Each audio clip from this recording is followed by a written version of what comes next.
अब तपाईँ गाडी गाड बिना हिँड्दाखेरि त समस्या होला नि त तपाईँ आउँदैन गाड चाहिँ खटाइदिएको छ त्यहाँ तलतिर बसेका छन् घुम्न जाऊ भनेको छु मैले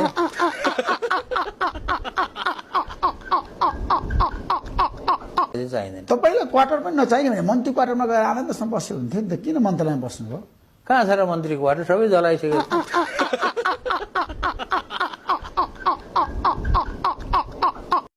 निजी निवास छैन निजी निवास कहाँ छ त निजी निवास आविष्कार केन्द्र छ नि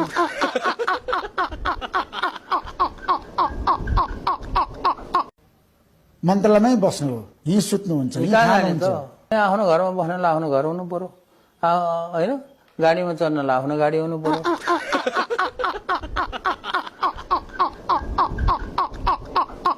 अब तपाईँहरू जस्तो ठुलो बङ्गला खोजेर होइन गाडीमा होइन चढेर मेरो पनि हिँड्ने केही छैन मान्छे होइन म पनि 18-20 घण्टा काम गर्छु तपाईँ जस्तै हो तर त घरमा त बस्नुहुन्छ नि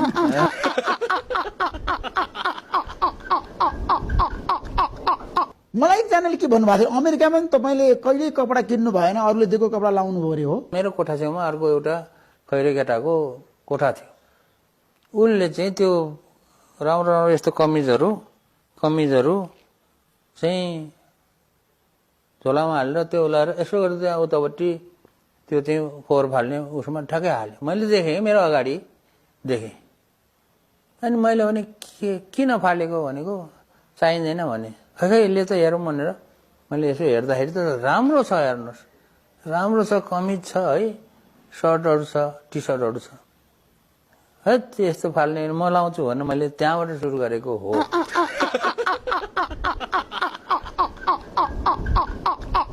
है अहिले पनि नेपालमा पनि किन्नु भएको छैन कपडा कहाँ किनेको त